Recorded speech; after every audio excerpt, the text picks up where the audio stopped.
Good morning, guys, and welcome back to the channel. I know it has been several weeks, almost a month since our last video, but we are back. We are back on the property here. Trust me, even though we've been off for about 5 weeks, it hasn't been that we haven't been doing things. I mean, we've had a lot of things behind the scenes that we've been dealing with, and I'll fill you guys in on those, and I'll fill you in on the progress here at the lot and what we got going on this week in a minute, right after the intro.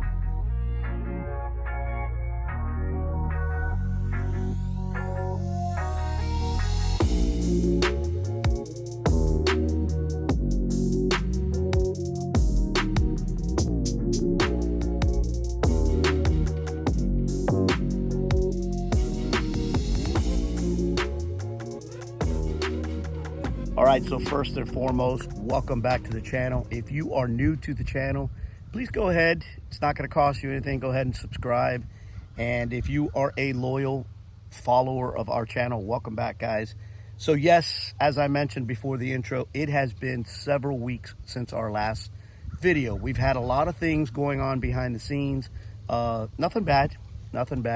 We've had a lot of things that we had to take care of before getting back here to the lot. We had some things that were quite involved surrounding the progress of the lot, which I'll touch on in a little bit. And then we had some personal stuff like taking my daughter back to school. So that took a couple weeks. You know, we camped on the way up there, or actually I should say we took her up there and then we camped on the way back. Myrna and I camped on the way back. So, you know, that took a couple of weeks. And then we had a couple things going on the lot that we really didn't video because, I don't know, they were just like mundane things. You know, we had some stumps that during the land clearing process, there was some trees that were basically clumped together. And for fear of ruining the good trees, you know, we opted to cut, instead of ripping out the tree that was right next to it. We opted to cut the tree as low as we can and keep the stump so that we wouldn't ruin the root system of the live oaks.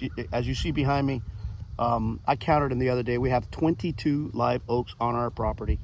You know, as you can see, it is developing into a really nice place. I mean, it's all coming together. There's a lot of work involved, don't get me wrong. Having said that, the stumps that I'm talking about that we had to grind down, we had, you know, I actually got a quote. I got a quote from a company up here in northern Florida to come out and do, I had two major stumps that I needed to grind down. They wanted $550 for two stumps. And I don't know. I did a little research. I went to Home Depot.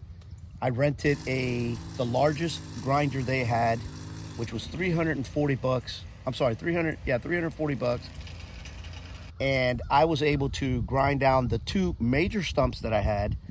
Plus, when we were doing the land clearing, some of the, you know, at the beginning, the first stages that was done with the forestry mulcher, you know, he was able to take down some 3, 4, 5-inch trees all the way down to the ground.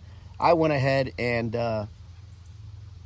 since I had the machine, I went ahead and grinded down those little stumps all the way down below grade.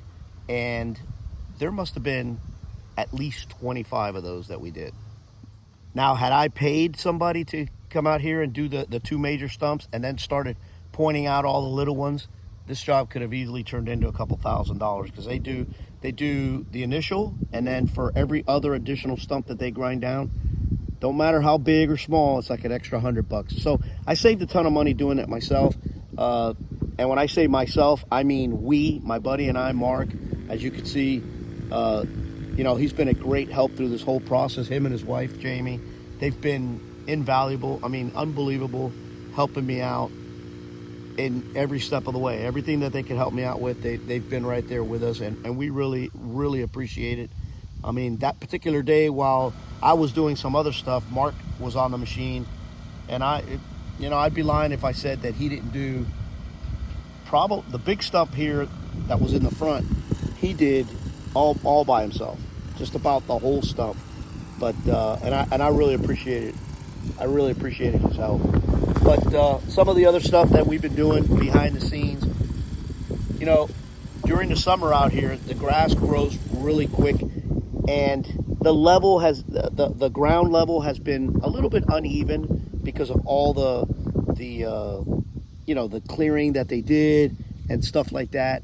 So it is going to take a little bit of time for the ground to level off with, just cutting it, just getting in there and cutting it, as you can see behind me. And right now I'm actually sitting on my mower. I'm getting ready to finish the backside, and that helps a lot. That helps a lot in leveling off the ground. So we've been doing a lot of that, and also prepping for the building. We've been doing a lot of prepping for the building, and it has been quite the challenge, to be honest with you, surrounding the building. So of course, when I mentioned the building, I'm talking about the pole barn that we're having installed. So we ran into some challenges surrounding the pole barn. Up here in northern Florida, there are many companies. That sell you the pole barn kits. Some are fairly competitive, or they're neck and neck. They're very competitive, and others are just crazy expensive, and I don't know why. The post 8x8. I don't know what the difference in prices are. A post is a post. The metal, you have a few choices. Most of the choices are 26 or 29 gauge. The price changes depending on which one you pick. The 26 gauge roof being a little bit thicker, the price is a little higher, which is what we selected. But really, other than that, the building is the building. So that's where some of the challenges came in. I priced the building. I went to several vendors, and I ran into a snag. And I'm not going to mention the one vendor that I actually originally was dead set on going with. That's who I was going to go with. But come to find out, they were competitively priced though. But come to find out, I notified one of the installers, and his installation price was expensive. And I started looking at other installers. I like this guy, by the way. His name is Frank Drummond. I liked, in conversation with him, he explained to me that one of the reasons he was a little bit more expensive is because the barn kit vendor required a kickback, a certain amount of money per square foot, kickback back to them. I didn't like that at all. Those of you that know me, I'm not really big on watching the big guys get bigger while they stomp all over the little guys. So right off the bat, that company, even though they were competitively priced, I didn't like that that's the manner in which they did business. Now, some of you may argue, hey, that's not your business. That's between the vendor and the installer. And you're probably right. It's none of my business. I just don't like it. And as a consumer, it's my choice who I do business with. So I opted to stay away from that company, and I found another company. I found I like doing business with the small guys, the guys that are up and comers, as long as they provide a good product. So I met this gentleman I didn't even actually meet him. I spoke to him several times. He's out of Chiefland, Florida, and his name is Heath Hegson. He runs a very, very small company, which he started himself a couple years ago. It's called Truss Us. TRUSSUS. Truss Us. Which basically, the biggest part of the pole barn is the trusses. So everything else is kind of the same. Where people differentiate, or where people stand out, is in the construction of the trusses.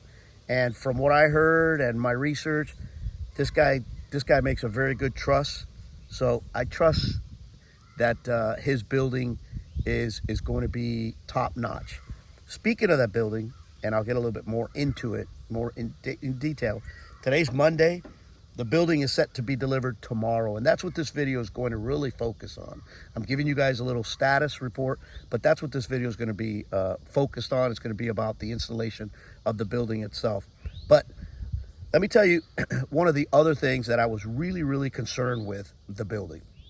So up here in our county, all these buildings, whether you call them an agricultural building or a pole barn or a shop, if it is more than $5,000 in cost, which obviously this building is, the county requires you to have a permit. Now, that could be a pain in the butt, but from the consumer side of it, it's actually a benefit, because I'm going to have an inspector come out here while they're installing the building, and he's going to make sure, this is where the part that is good for the consumer, he's going to make sure that the building is installed up to code. Now, in order to get a permit for the building, you have to provide engineered, what they call raised seal engineered plans. So you need an architect. Now, most of these building companies, or most of these pole barn companies, they will provide you the building plans. Mind you, they cost $600. They will provide you the building plans. But here's the kick. Most of them won't provide the building plans until you purchase the building from them. So, not that I didn't trust people, but I have an old friend of mine that used to say all the time, you should trust people until they give you a reason not to, but you should trust people, but you should verify. So my concern was, if I purchased a building from, let's say, pole barn kit supplier X, and for some reason their pole barn engineer plans didn't pass inspection or didn't get approved, I just thought that would be more of a pain in the butt. So basically what I was looking for was somebody that would sell me the plans alone, get those plans submitted, and have the county say yay or nay. And I found that in Heath. He was very forthcoming. He told me exactly everything that I needed to know and do. And he was willing to sell me the plans, which he did, so that I could submit them, which I did. And they passed inspection, or they were approved. So even though Heath was just a little bit more money as far as his kit was concerned, I decided to go with him because, he helped me out. So I decided to help him out. So basically I wanted to bring you guys up to speed on that. And I wanted to, share with you the trials and tribulations that we had to go to for the building.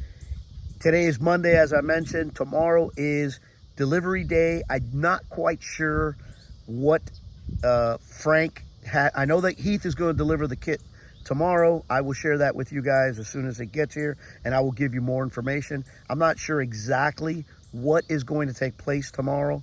For the next few days, we're expecting some rain up here. Right now, it's a beautiful day. It's 85 degrees, and a few clouds in the sky, but it's beautiful. It's supposed to rain later on today, but I will share that information with you guys when the building gets delivered and what is going to take place.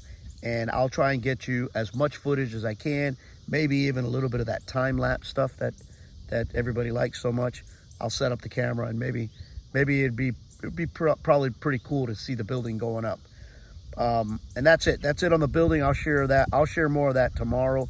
One last note, and I'll drop this in here just to let you guys know, Myrna and I have already started the interviewing of builders for the actual house, for the home. So right now it's in the infant stages. There will be more on that. Obviously, I promise you guys information regarding the builds, and I will stay true to my word, and I will share that with you guys. Right now, we are interviewing. Later on today, as a matter of fact, we have another builder that we're going to meet up with. And I'll give you more information on that as that takes place. But that's it. That's it for today. Tomorrow, the building arrives, and we'll be back. So good morning, guys. It is the next day here.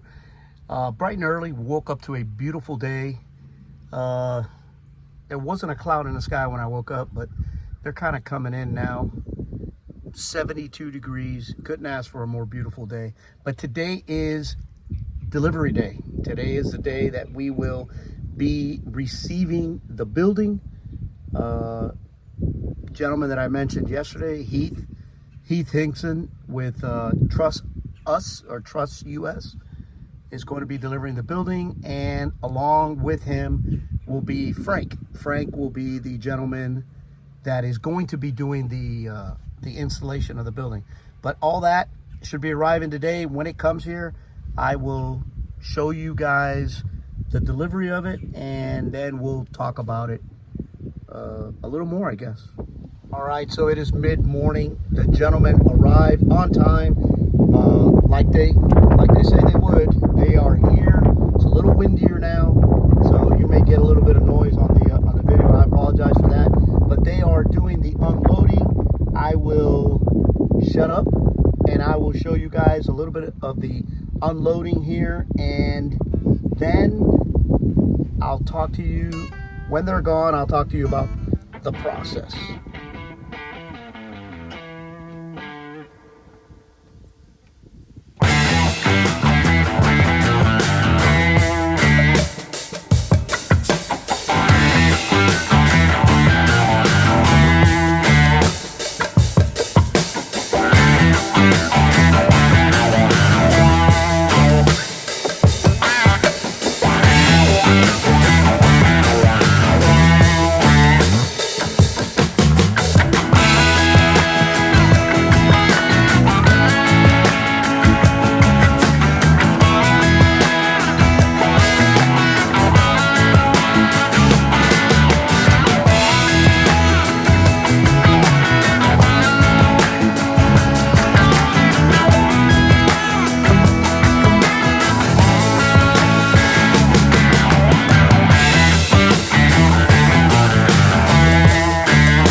All right, so they are done unloading.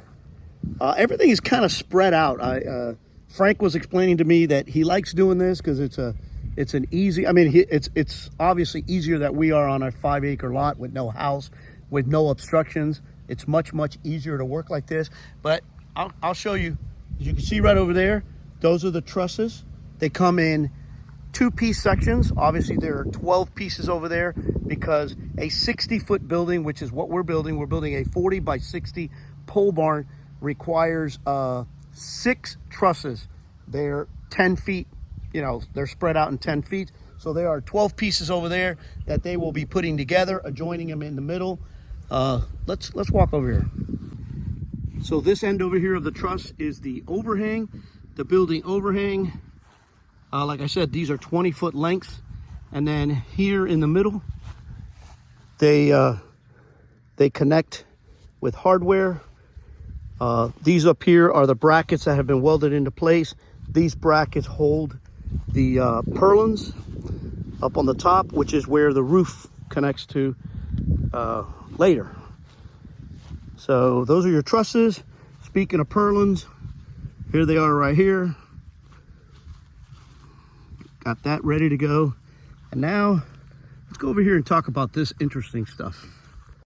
All right, so here are our poles, our basically what's going to be holding up the entire structure. These are 8x8. I mean, these things are very, very heavy.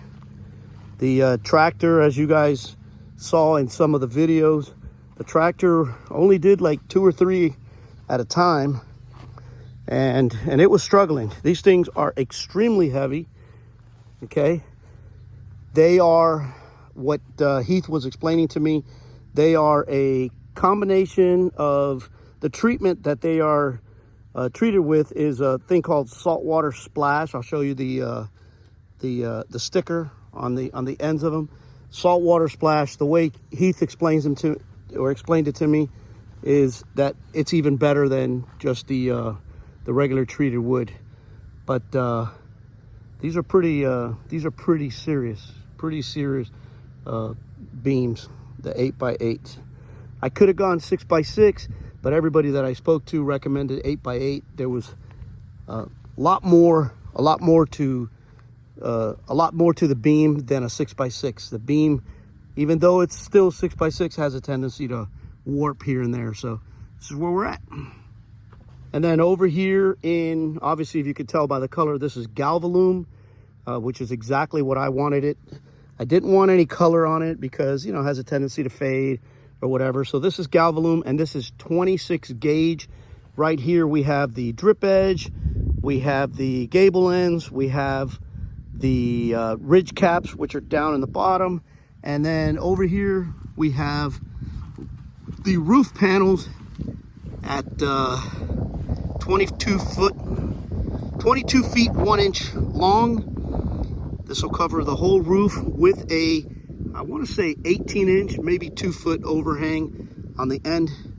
But that's it. This is also 26 gauge.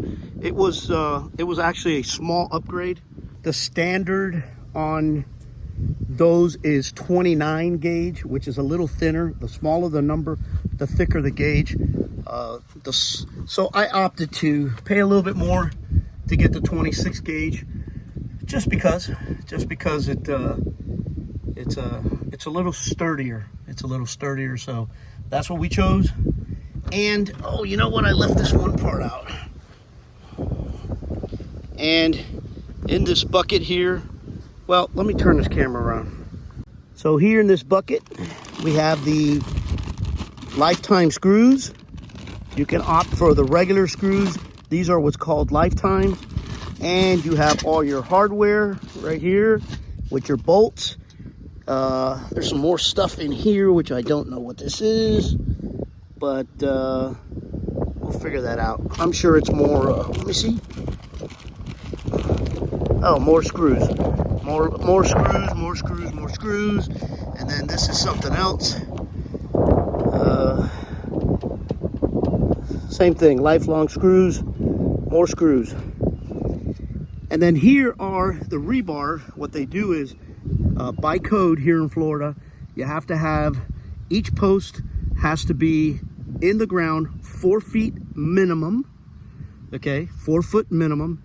And on the bottom, they have to have 2 holes drilled, and they have to have this rebar, okay, this rebar across the bottom. And basically what that causes is it adds strength, because if the post is in the concrete by itself, if you get hurricane force winds, the building could literally be pulled out. Well, these rebars sticking out on each side, offers or takes away the potential for that pull up, the wind pulling it straight up. So I will show you guys a play-by-play when they actually start. But just to give you a heads up, the way it was explained to me this morning. So tomorrow they're going to come in. Here's my pad.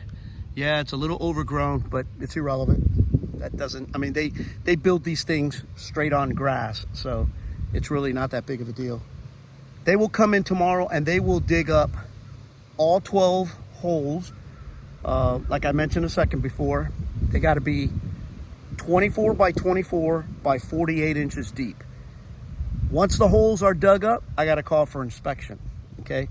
The inspector here in this county is either going to want one or two things. He's either going to want to come out and check it, or he's going to ask me to take pictures of it with a tape measure and send it to him. Either way, it doesn't matter. It's done within a day, so they are going to be delayed. But, you know, while we're waiting for inspection, there's trusses to be built, you know, stuff like that. So that's what comes first. Once the inspector comes out and inspects it, then they will start laying the posts in the holes.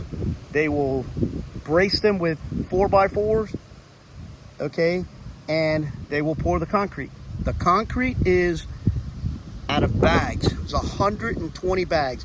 12 bags of concrete per hole is what code is.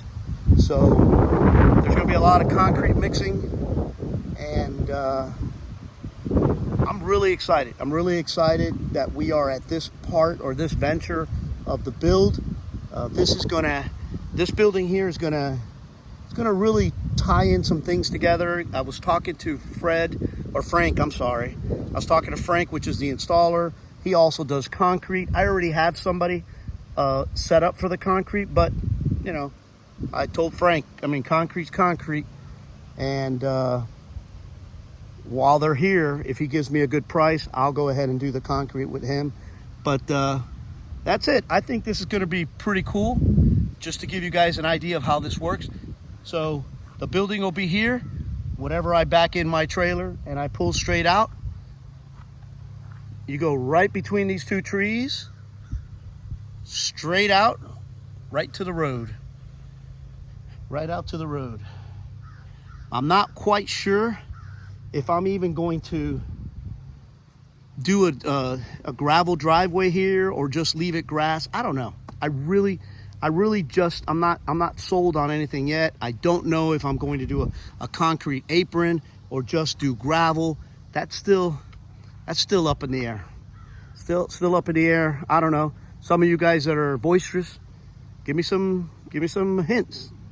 Should I do gravel driveway? Should I do a concrete approach, gravel approach, or apron? I don't know. I don't know what I'm going to do. But that's what we got for today. That's it. Tomorrow, when they start drilling these holes or digging these holes up, I will share that with you guys. But until then, oh, and by the way, the concrete's not here yet. He didn't want to haul the concrete all the way from Chiefland, which is where he has his shop. So he went over here and is buying it local, and he's bringing it. But it coming in bags, 120 bags. Yikes. Good morning, guys. It is a new day out here. Today we are waiting for the delivery of the bags of cement. Like I mentioned yesterday, 120 bags. And Fred and his crew are going to be coming out today and digging the holes for the posts. And I'll share some of that as it happens. It is a beautiful day. It started off at 69 degrees. Much welcomed. I mean, we are in the, we are mid-September, and with the weather we've been having, 90-degree days, 69 is a blessing. But as the day progresses, I'll share some footage of what's going on. All right, so the fellas are out here. We got started this morning. Over here we got John. He's the site foreman. Got Frank right there. He's the owner of the company. And one of the gentlemen over there, I'll find out his name a little later. But they're doing all the preliminary work right now. They're doing out the staking, square, getting the building all squared up. So we're starting.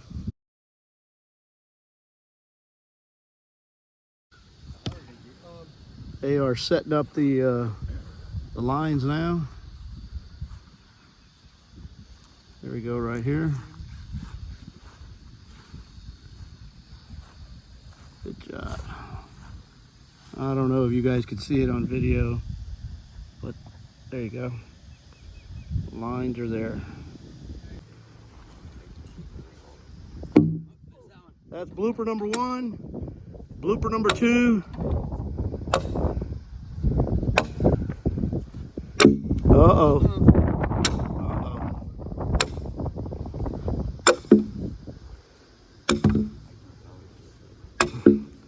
I'm just videoing just in case the hammer goes through the window of the truck. That would make for great footage.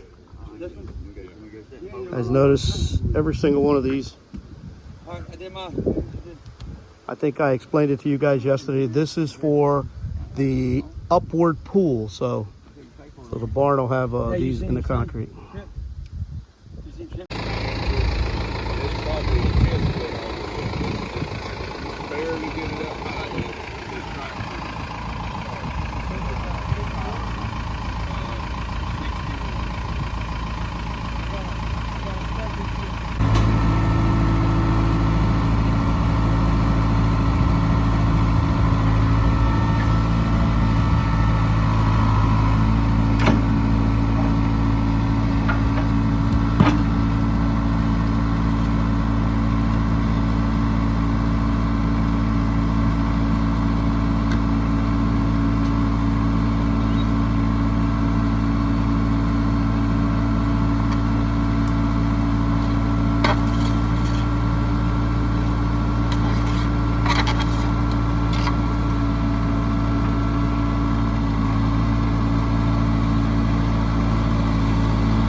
What's that? Skid steer makes this stuff so much easier. Even dumber now, we want to take a hold. Remember tape.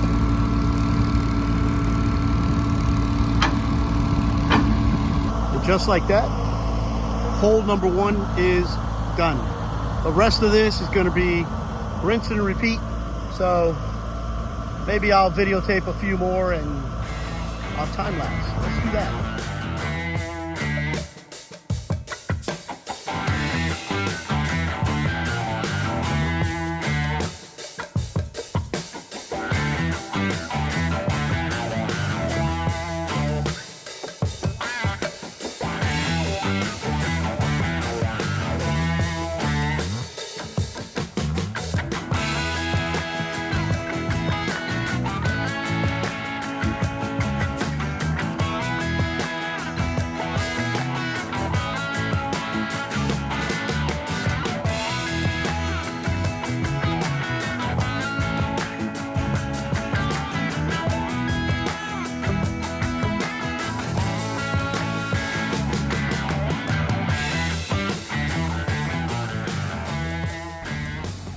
All right, so the next step, by code,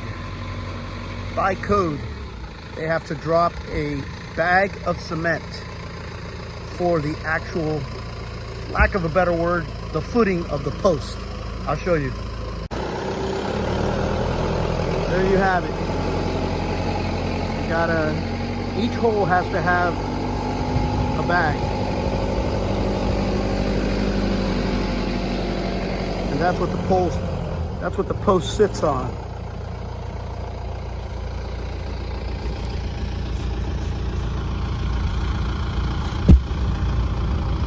Not messing around. Those are 80-pound bags right there.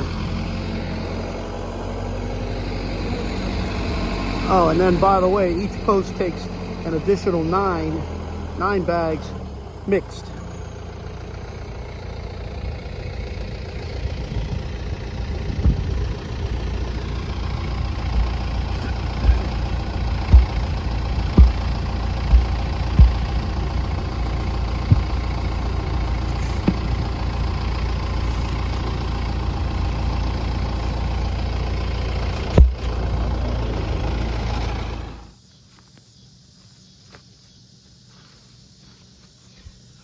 All right, next thing going up are the posts. I'm gonna give you guys a time-lapse version of that. I think it'd be kind of cool.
right, so I hope you guys enjoyed that. It was time lapse. It was probably 3 hours, 3.5 hours of these guys putting up these poles. I mean, they got that down to a science. You really can't tell on the time lapse, but man, there's again, it's a science. They got it down. Each one of those things weighs like 400 pounds. But there you have it. There you have it. All the poles are up. I already called for inspection. Up here, they don't give you a time for inspection. They either give you morning or afternoon, and you got to wait till the end of the business day to find out which one you got. I'm hoping for the morning so these guys can come and fill the poles up with concrete, which is sitting right back there. I got to run to Home Depot right now, buy some tarps. Even though there's no rain in the forecast, this is Florida.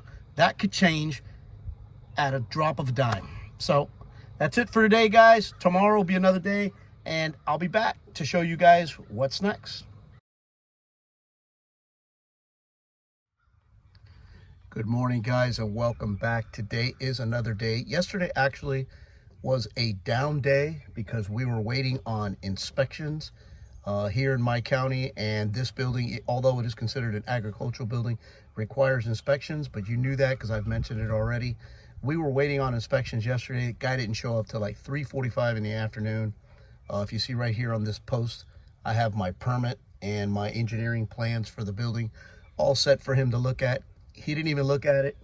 He looked at all the holes, didn't even measure or any of that stuff. But that's neither here nor there. We passed inspection. We are good to go. I spoke to Frank last night, and his crew will be here this morning, and we will start doing the concrete. It's funny. And I'll tell you something about the manner in which they do the concrete. I thought old school, you know, you mix it, you pour it in the poles and stuff like that. Apparently, and by the way, this was confirmed by the inspector yesterday. They pour the cement bags in the holes. If you want, you could mist a little bit of water in there to cause a chemical reaction. But even the inspector said, there's so much humidity and there's so much moisture in the ground that you just got to pour the bags of cement inside the post, and by the end of the day, they'll be solid as a rock. So that's what the crew said they're going to do. That's what the inspector said to do. So that must be the correct thing to do. I will share with you guys. I will confirm that if it does take place later on today. I will show you guys a little bit of video of that. I won't waste too much time on concrete, but if they get up to doing the trusses today or anything, I will share it with you guys.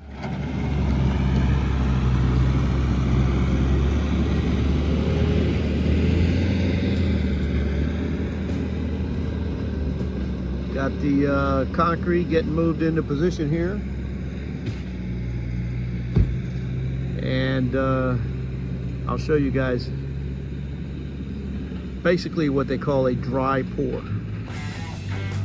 That's what they're going to be doing this morning.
Fellas hit it real quick and really fast this morning. They got the whole crew here. Got a young man over here taking off. All the concrete's been poured into the posts. Those things ain't going nowhere. Got one gentleman over here taking down the support beams. Got John, leader of the crew, over here giving instructions. And then over here, they're gonna start putting together the trusses. I can't videotape all of it, but I don't think you guys care about the beams or the support trusses coming, or support posts coming down. I think I'm gonna videotape them putting together the trusses. That'll be interesting.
Okay, that's enough with the trusses. You get the idea. They're just putting them together, 4 bolts.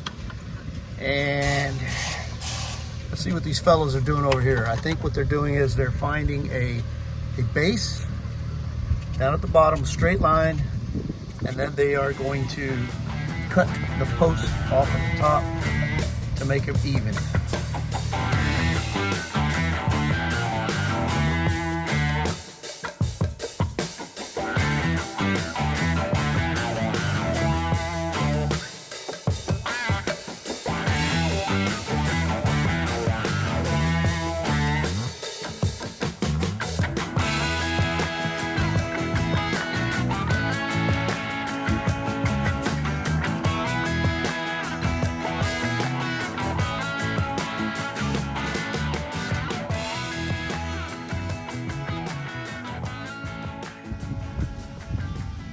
And there you have it. All the poles are leveled at the top.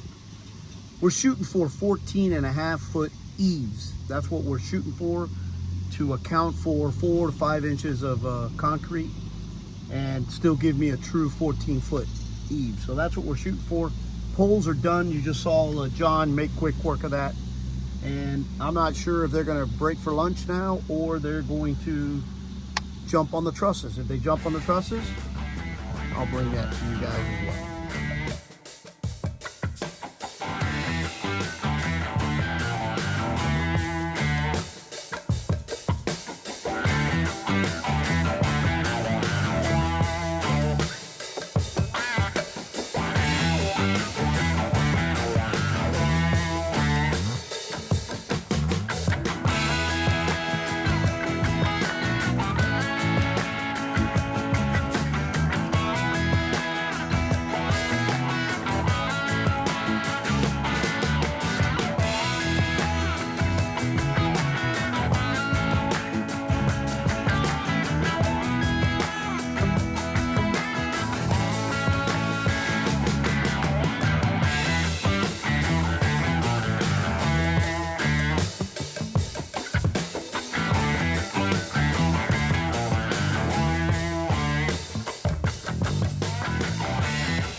All right, hope you guys enjoyed that.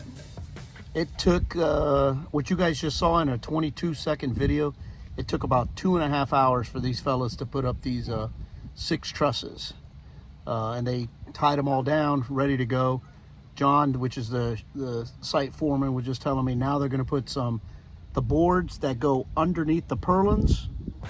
And if I'm not mistaken, I did think he did say they're gonna put in the fascia board.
Good morning, guys. It is bright and early here today. The fellows said they would be arriving at 7:30 in the morning for the final day of the build. It's actually been going on for 4 days, but really only 3 days of actually building because of the inspection. This is where we're at today. This is where we're at. They are on the home stretch. As you can tell, they were able to put up some purlins yesterday with the fascia all the way around over there. Today they're hoping to finish everything. Well, I'm hoping they finish everything. It shouldn't be too bad. They work pretty quick. It's a hell of a crew, but that's it. This is where we're at.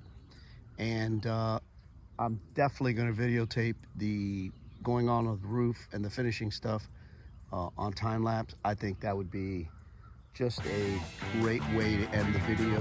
But when they get here and get started, I'll get started.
right, so as you guys saw, they are done with all the purlins. Everything is squared off. Everything's ready to go. They were doing some preliminary measuring for the roof panels, And that's what they're going to get on now. The roof panels and the rakes, the gable rakes, and the trim, the fascia trim. And I'll share it with you guys.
All right, the fellas worked diligently, but they were only able to finish half the roof. They're going to be back on Monday, and I will be back on Monday as well to continue showing you guys the entire process. But so far, so good. Looks great. I'm excited.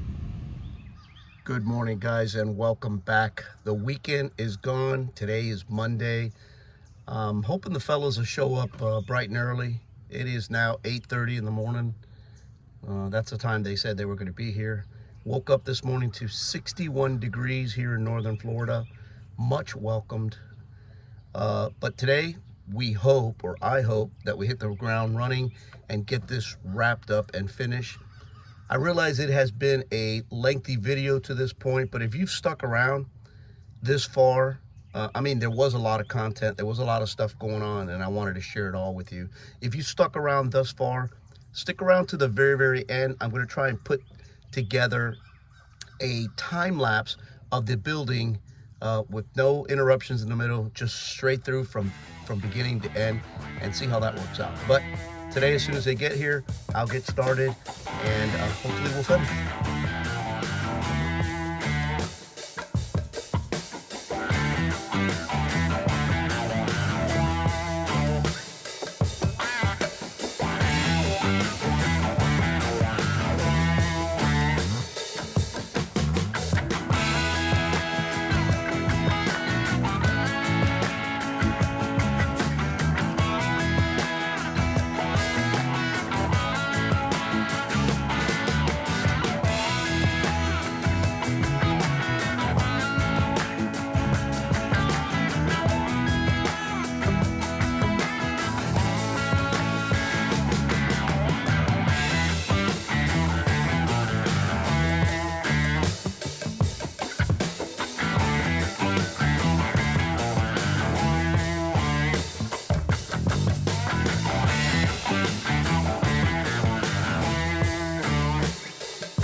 All right, so that is it.